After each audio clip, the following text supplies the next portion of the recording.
Can everyone see me properly, yeah? Just give me a thumbs up. Because my phone's acting a little bit funny.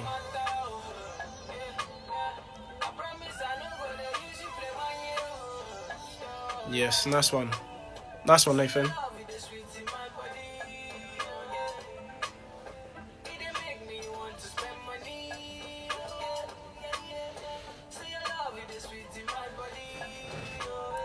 Okay, so Ethan's in. Where's Ethan? Oh, there you are.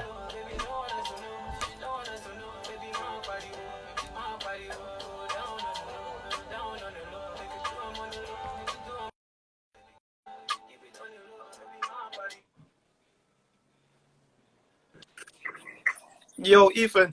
What's happening, mate? You good? Good, bro. You right, yeah? Yeah, not too bad, man. Long time, man. I know. How you keeping? Yeah, I'm good, you know. Just been trying to do bits here and there, stay fit. Yeah. So what you been doing to stay busy and stuff? Little park runs and that, road runs, Yeah. trying to do home workouts and that. And obviously with the little ones running around, I'm always chasing them as well. Keeps busy, innit? Yeah, exactly. No, I can relate. Yeah. To be fair, I've been doing a little bit as well, like park runs, workouts. Yeah. To be fair, you've been doing like certain distances or just like... Do you know what? I've stuck to like 5K, you know, so I've been doing 5K, but I do it 3 times a week. Okay. And when I first did it, about, 5-6 weeks back, I'm gonna lie, I struggled. I did it in like 27 minutes. My back was aching, my calves were it was aching. So but to be fair, now I think I did it. Yeah, I did it yesterday, and I did it in like 22 minutes 50 something seconds. Decent, man. Progress, innit? Decent, exactly. It's 5 minutes. 5 minutes exactly. 5 minutes. So can't this is probably the fittest I've been in like 5-6 years. You know. Yeah. So hopefully, when everything goes back to normal, I'm gonna try and be consistent. Go to the gym, stay in shape, stay fit, and that. So I remember you saying, like, obviously once you stop playing, you wanted to like try and get back fit, but obviously it's tough to work. Because you know what? Yeah, it's difficult because you know when you don't play, and you don't have to do them kind of things. You don't have to do fitness, so it's hard to like motivate yourself to do it. Exactly.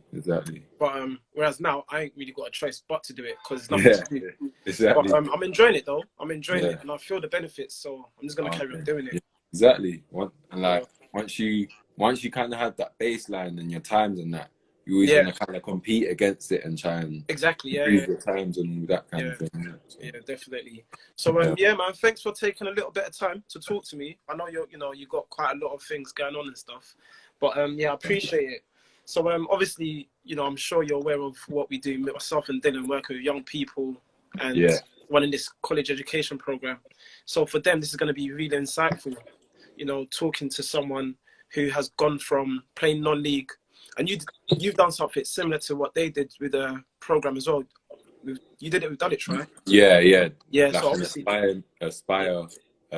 So obviously they're in the same boat as well. So for a lot of them, they're going to be looking up to someone like you who's done what they're doing now, and you're now playing at a very good level in the championship and stuff.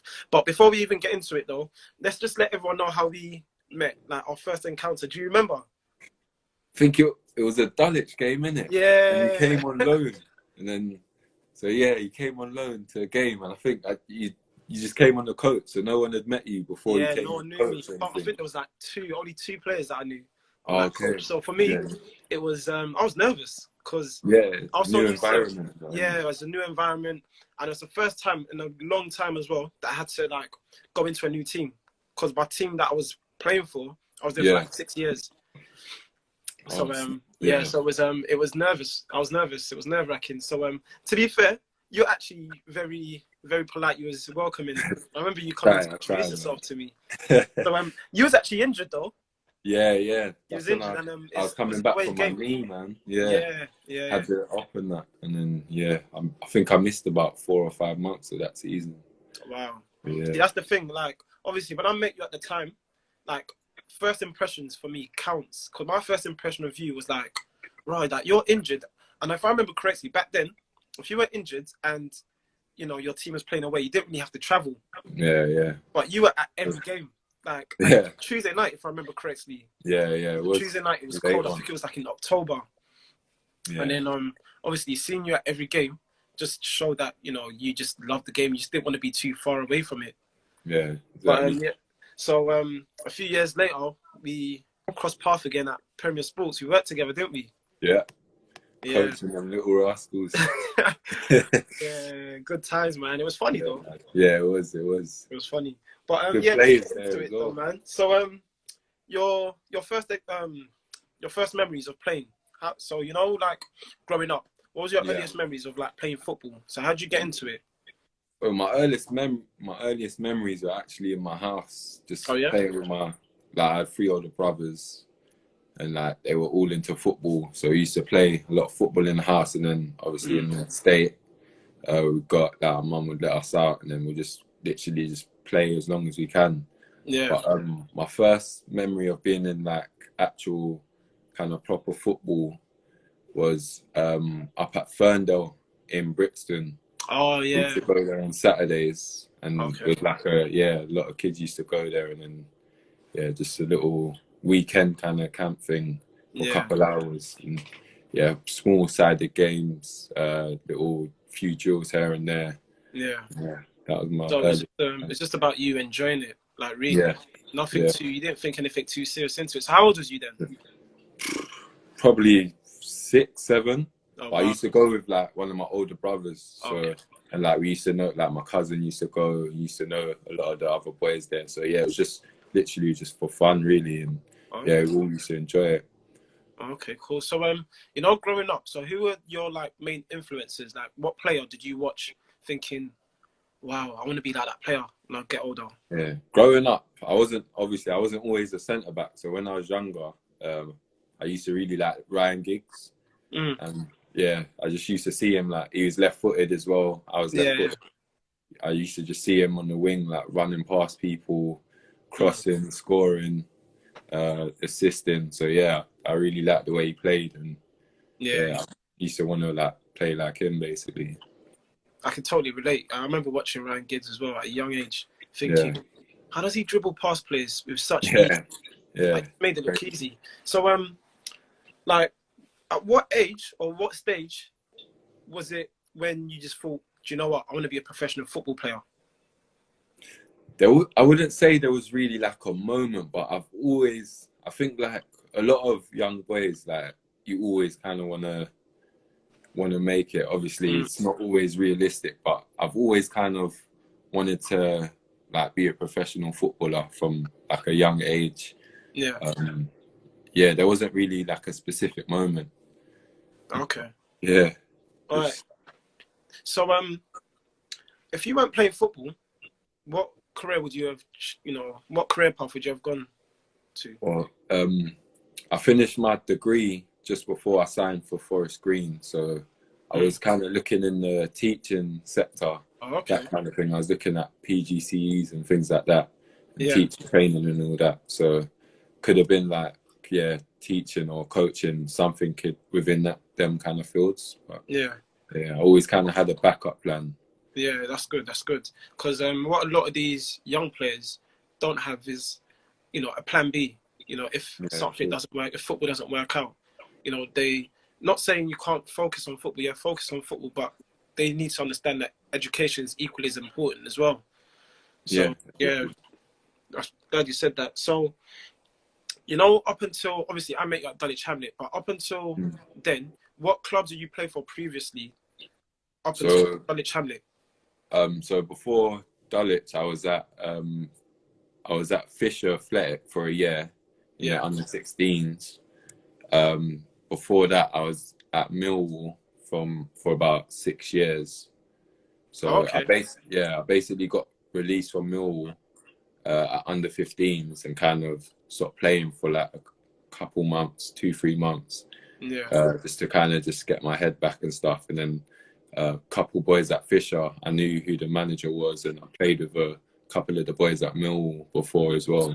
And I thought that just join there, start getting my enjoyment back and having fun and just getting back into it slowly. And I think that was really important for me to get the enjoyment back.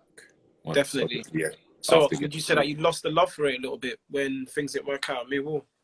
Not really lost the love, but like being a young boy hearing, basically we don't think you're good enough. Like this is as far as we think you can go. Yeah. It's like, it's obviously tough to take at a young age. So you kind of question yourself. Maybe, but obviously having the right support system around you is really important. And obviously that belief within. Just having a bit of time to just reflect on whatever, rather than going rebounding straight back into it. I feel that was important for me. Yeah. So at what age did you join Dulwich Hamlet then? Was it at 16? 16, 17. I think just before I turned 17. Yeah. Okay, so you did the education program for 2 years, and you did sports BTEC, right? No, I actually was at a college. I was actually doing A levels at Reigate College, but I was doing the Aspire as well. Oh, is it? Yeah, because I actually went to college already before I joined the Dulwich thing. Okay. And I didn't want to. I wanted to like finish my A levels and stuff. I didn't want to do the other course, so I basically just done both basically. Yeah. And got my A levels whilst doing the Aspire as well. So yeah. So how did you work your way into the first team? Well, at the time, obviously, Dulwich were like an up-and-coming club. So the manager, Gavin Rose, he had a lot of young players in the first team. You know, he had a big clear out. He changed the team a lot. There was a lot of new young players that he'd worked with. A couple of players that were obviously there already. Yeah. I just, you could see that there was always opportunities in the youth, like moving up from the youth team if you're doing well.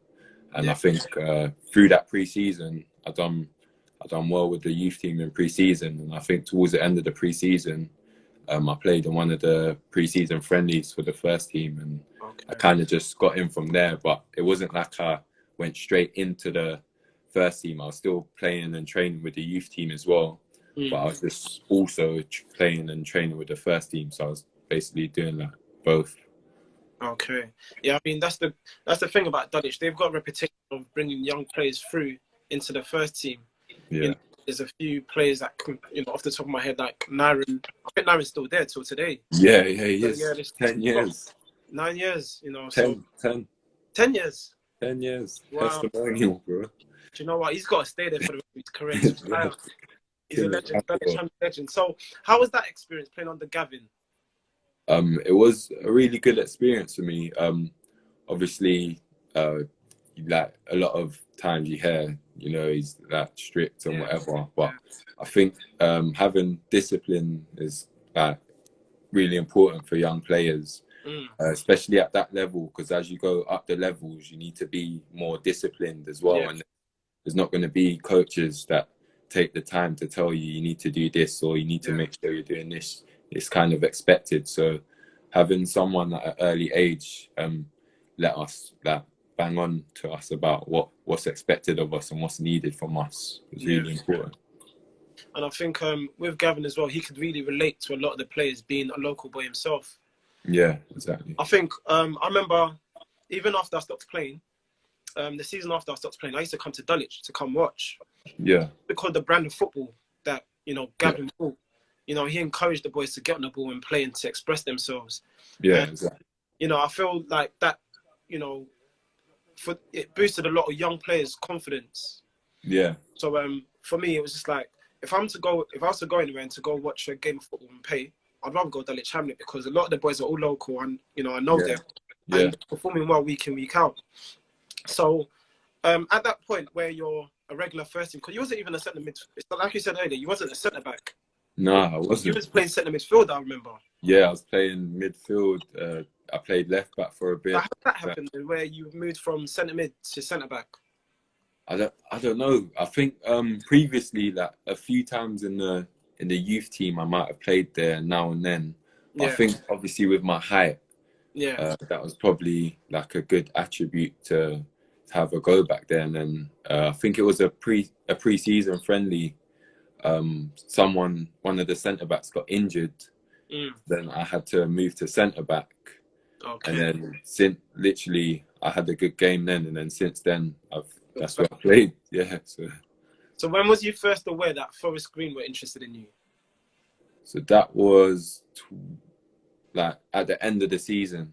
Okay.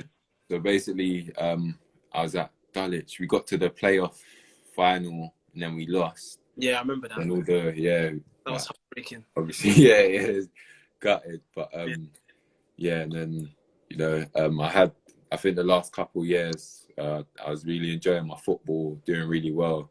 And I just felt like I wanted a new challenge. I felt like it was time to do something different, and I wanted to prove myself at a different level. So I just spoke to my agent and stuff, and he kind of spoke to the club and kind of agreed that it's the right time for me to move on. And then from there, I think it was a week or two later, I travelled up to Stroud, where Forest Green is, and to meet the manager. And I just like what he had to say, the brand of football, the ambitions of the club. And I think about 2 or 3 weeks after, the deal was done. How did you adapt to your environment, moving from Southeast London to Forest Green?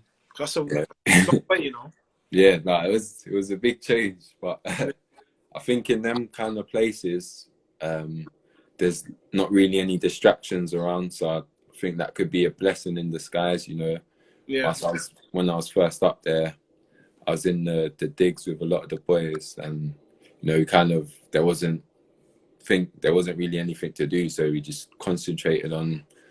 could just concentrate fully on our football, really. And I think that was quite important. Then after a couple months, moved to my own place in Cheltenham. Then the little ones and the missus came up with me, and then just settled.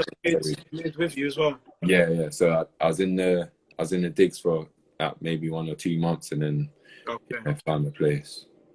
Okay, cool. So your first season at Forest Green, was that when you got promoted?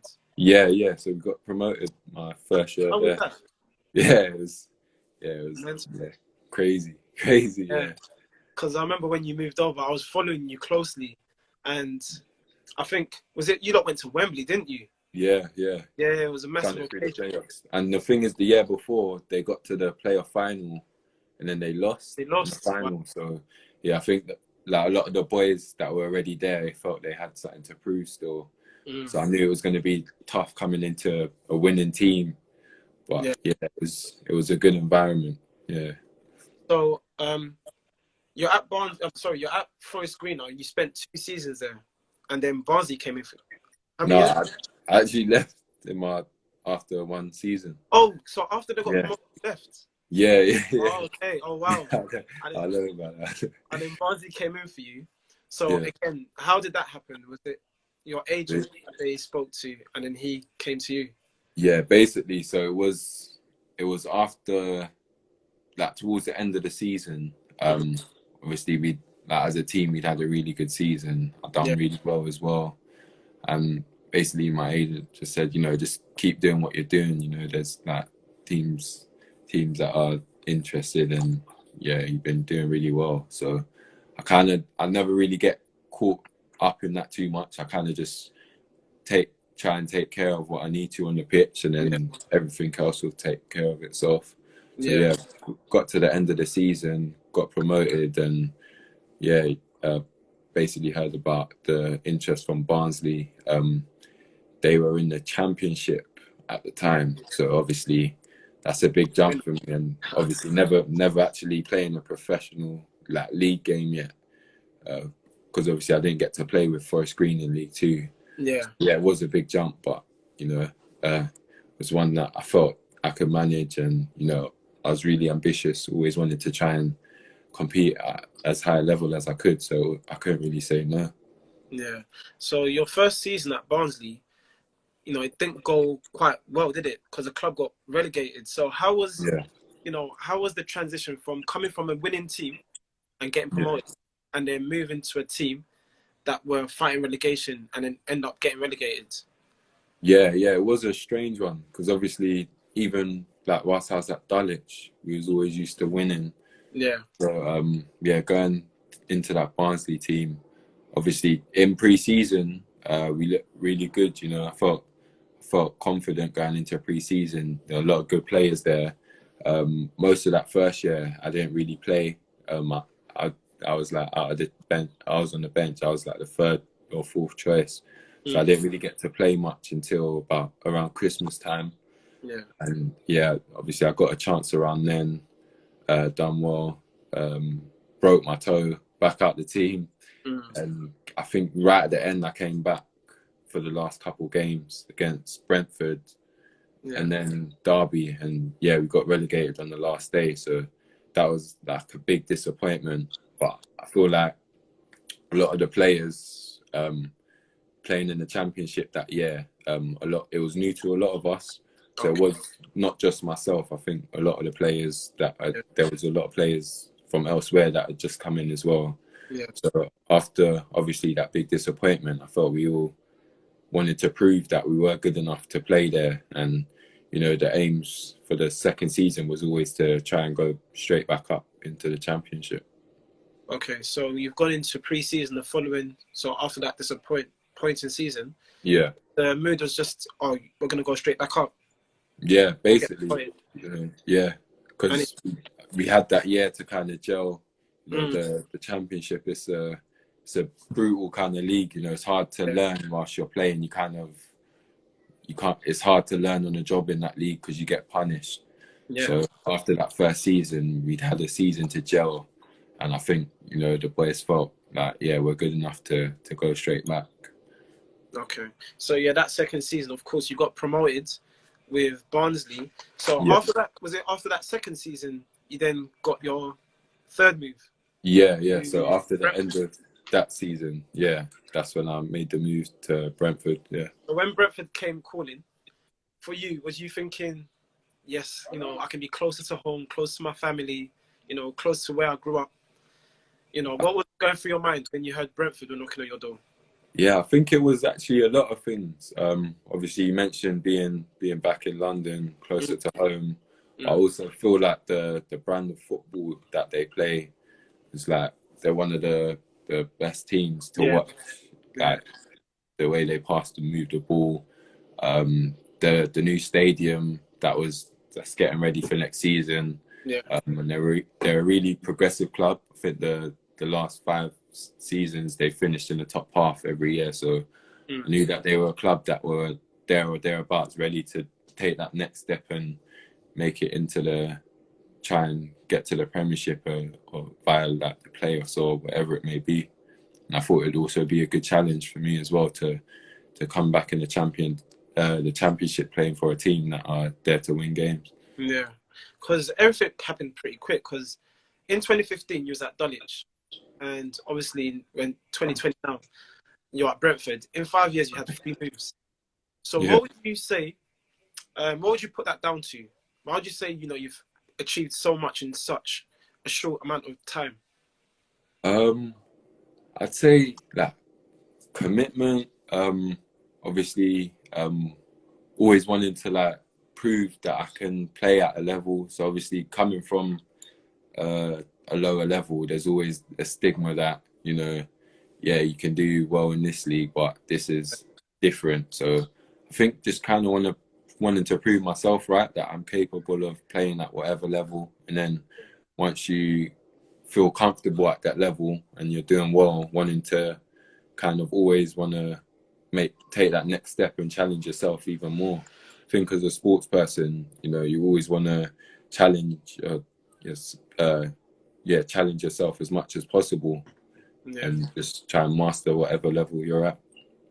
So for our young people that are watching, what would you say the sacrifices, you know, were that you had to make?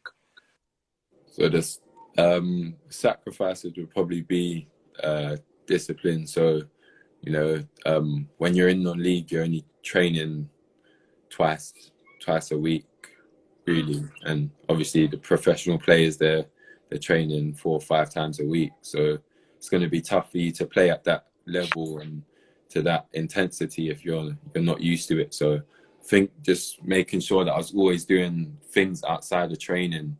You know, 'cause you can't just turn up to training twice a week and expect to be able to be ready for the pro games. So you always got to be doing other things outside training, whether it's going to the gym, fitness things to sharpen yourself up. Yeah. And then, yeah, I think that's a big thing. So what would you say the difference is playing at non-league and playing in the league? I think the sharpness. So not just the sharpness in movement and stuff. I say the sharpness of thought, the speed of thought. You know, it takes like a split second to get caught out. So I think you've always got to be alert. Also, obviously, there's like a lot of talented players in non-league, but I think, you know, as you go up the leagues, you play against some really special players that can do crazy things with the ball. So yeah, but yeah, the main one I'd say is just the speed of the game and the speed of thought, and just that one lapse of concentration. It's just crucial the higher you go up. Yeah, fair play. I mean, like, so for you as a football player, so what is your end goal for Ethan Pinnock? What is it that you want to achieve with your football career? Just to play at as high a level as possible. So obviously I'm in the championship at the moment. I'd probably say my aim's to play in the Premier League one day. Yeah. I mean, like, you're on the cusp of doing that as well. You know, you're in a playoff position. You know, obviously due to the circumstances, no football can be played. So hopefully when football does resume and, you know, they don't scrap the season but allow to complete the current season. So, and you make that step into the Premier League. For you, would you say this is it? Or do you feel like, you know, you want to achieve more in terms of like maybe another move, or winning accolades? Yeah, it's a tough one because obviously I'm not even there yet, so I can't really speak on it. But obviously, I think each level you reach, you want to kind of get to the top of that level or get to a point where you're comfortable at that level. So yeah, I don't think it will just all of a sudden stop once you reach somewhere. I think there'll always be new goals, always be new things that you want to achieve. So yeah, I wouldn't say maybe just play there. I say once you're there, you know, there'll be something else that you'd want to do. All right, just a couple more questions from me. Then I'm going to take some questions from some of the people that have posted some questions. So yeah, best player that you played with, who is it? Best player that I played with. Yeah, it's a tough one. That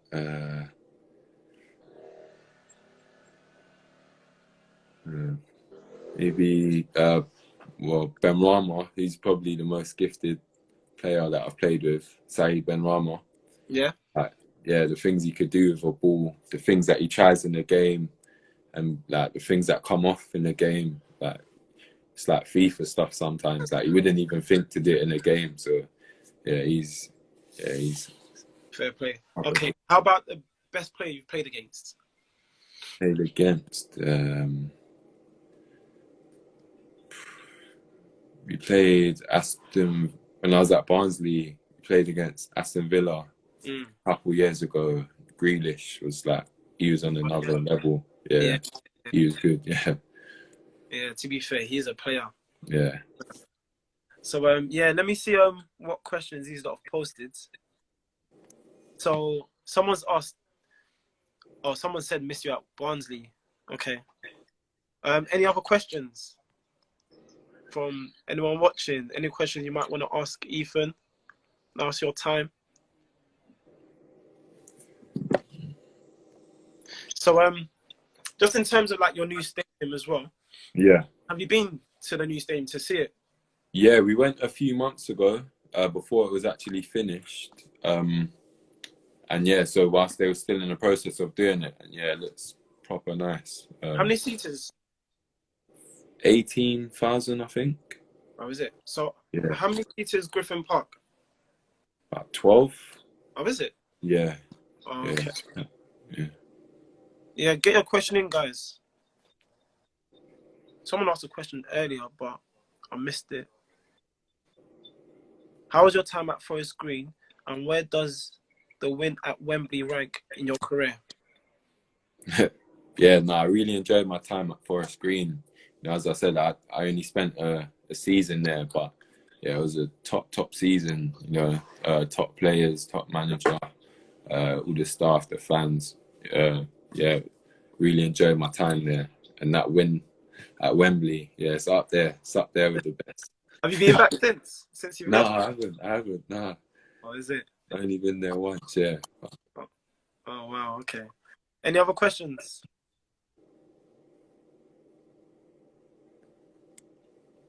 Ethan, best centre back in the Championship. Best striker you've played against. Best striker I've played against. One of my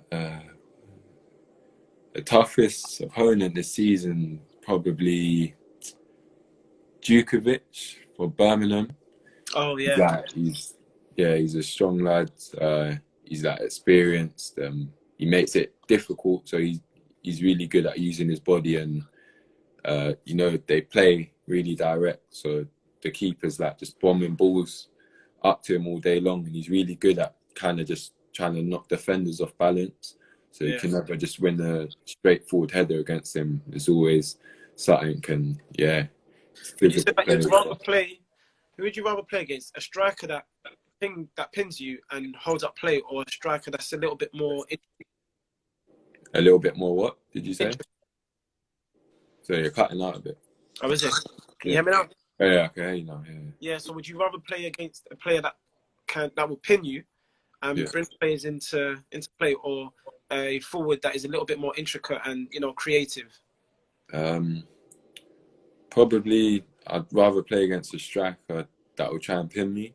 Yeah. The players, yes, it's difficult when strikers like to link up as well, if they kind of drop in the hole and go deeper, because as a centre back you don't really want to be stepping up too high. You kind of want to just keep your line kind of thing. So strikers that drop deep to get the ball and get off the midfielders, or they can get tricky. But then at the same time, you're not constantly in the physical battle. So it's kind of just a bit of give and take both ways.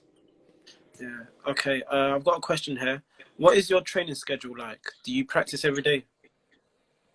I used to before this whole thing, but nah.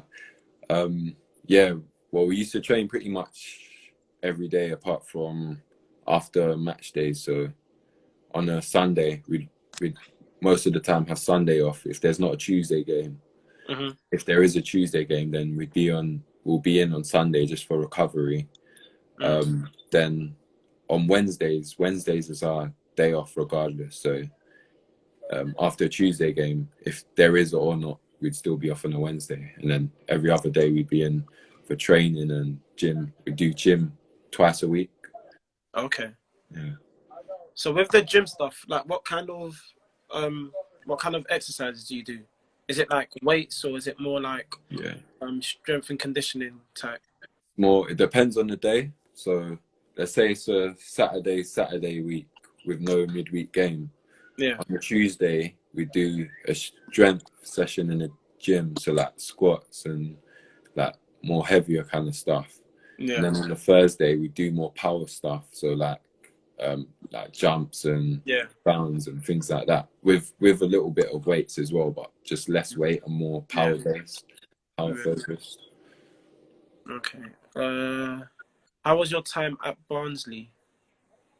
Yeah, again, obviously the first year wasn't obviously how I'd planned it in my head, but you know, coming to a new environment, you know, it's always going to be tricky to get straight in and play in. But when I did start playing in that first year, you know, I really did enjoy being out there around like December, January. Then obviously with the injury after that, it was another downer. Yeah. But you know, once the season was done, you know, it's like a new start, fresh start. And the second season, you know, there were a lot of highs. Obviously, I think we had a small patch just before Christmas where we wasn't picking up as much points as we wanted to. But apart from that, the second season was a lot of highs. Okay. Are there any ballers you try to model your game on? When I first started playing centre back, I focused on Rio Ferdinand a lot. Obviously, I liked the way he played. You know, he was quick. He never really got caught out of. You never see him have to make like loads of last-ditch tackles because he was always in the right place. Yeah. You know, his body shape was always right. Good on the ball, I don't composed. think he ever got his shorts dirty. What you say?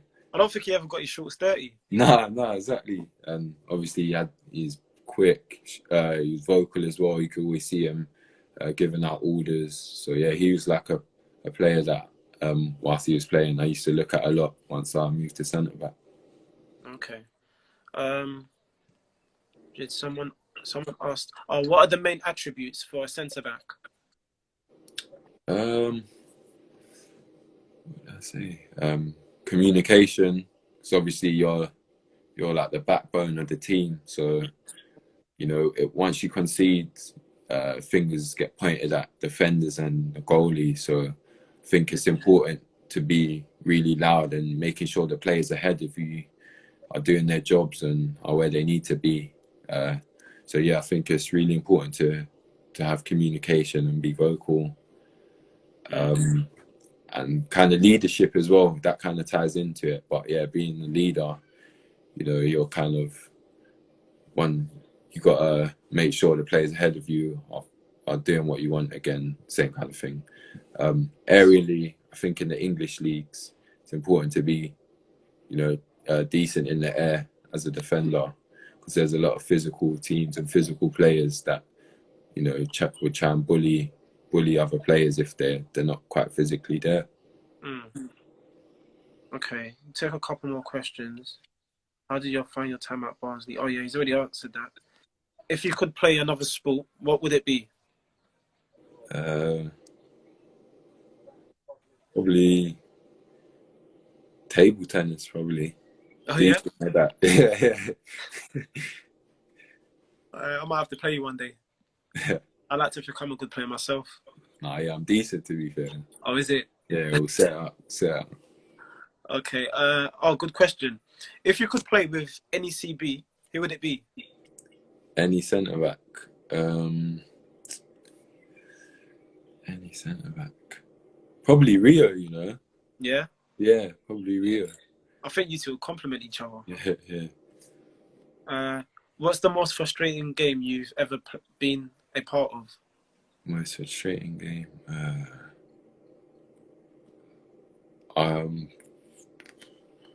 Forest Green. So I think we had a home game against Lincoln. At this point, we were about 9 points clear, top of the league.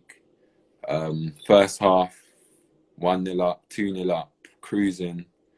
Second half, like we were in control of the game, and then out of nowhere, they score, and then they get 2 late on corners, bang, bang, score 3. We lose 3-2, and then that kind of gets them going for the rest of the season, and that was like a down point for our season. I think after that game, we went about 5 or 6 games without a win.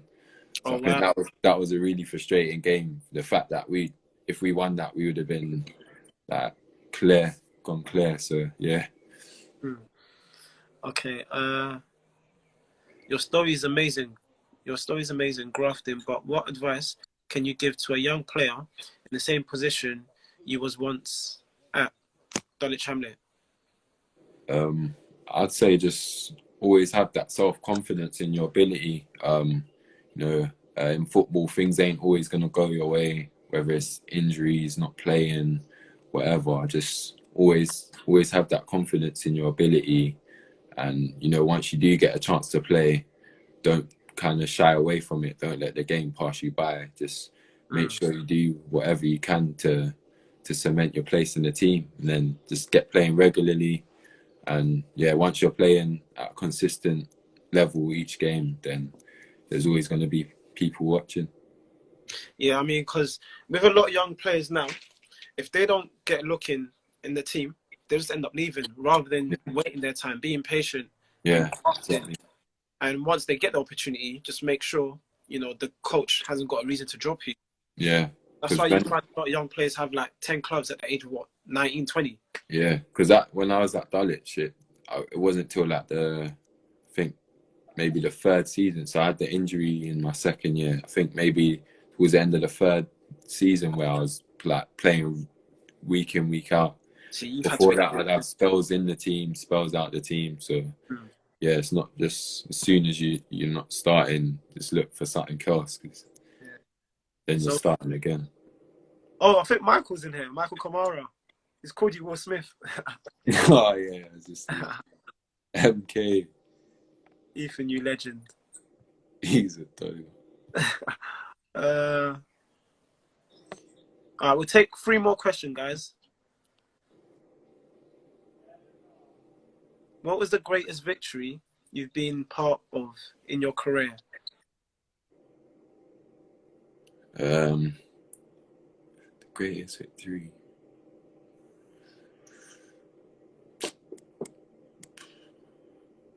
Probably,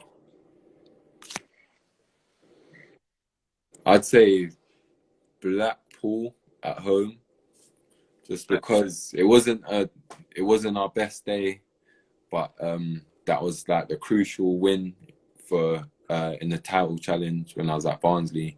So I think that day Portsmouth and Sunderland were playing each other. Yeah. And we if we won, we kind of put it back into our own hands. I think we was losing 1-0 at the start. I think, yeah, we was losing 1-0. So at that point, we're thinking we're gonna miss a big chance here. And at half time, we just regrouped, and second half we just managed to go out there and win the game. So I think that was probably one of the most important victories for us. That was a big win. Yeah, it showed character. That's what champions do. Dylan asked, Lampard or Gerrard? Oh, Dylan. Think about it. Lampard or Gerrard? Who did you support growing up, by the way? Palace. Oh, is it? Yeah. Oh, okay. Yeah, so if you got to pick one of those players, Lampard or Gerrard, who are you picking? It's a tough one, Probably Stevie G. Yes. Yeah, Dylan's not going to be happy to hear that. Okay. Stevie G, man. One last one. What's the difference in Championship and Conference Premier? The difference. So I'd say just players just always have an idea, 1-2 steps ahead. I think the organisation of every team, every team knows what they want to do, how they're setting out to play. So yeah, I think organisation and just the intensity of the games as well. Yeah, it's really intense. Like literally game in, game out, week in, week out, every game. It's like the intensity is just up there.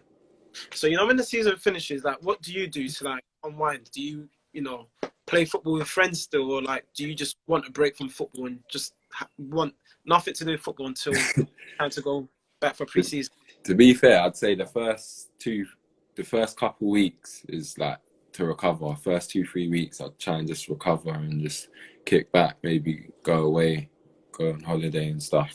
But then you kind of don't want to be doing nothing until pre-season starts, and then just, oh shit, pre-season's here. Yeah.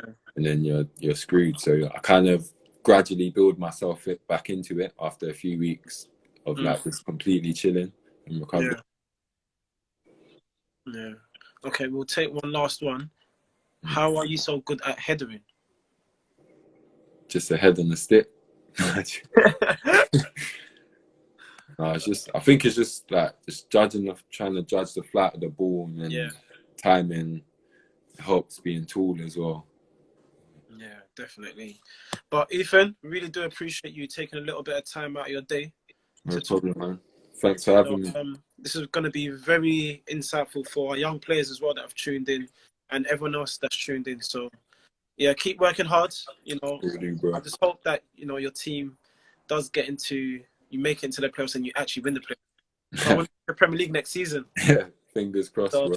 yeah, man. All right, take care of yourself, yeah? You too, bro. Take care, man. All right. Bye. Bye.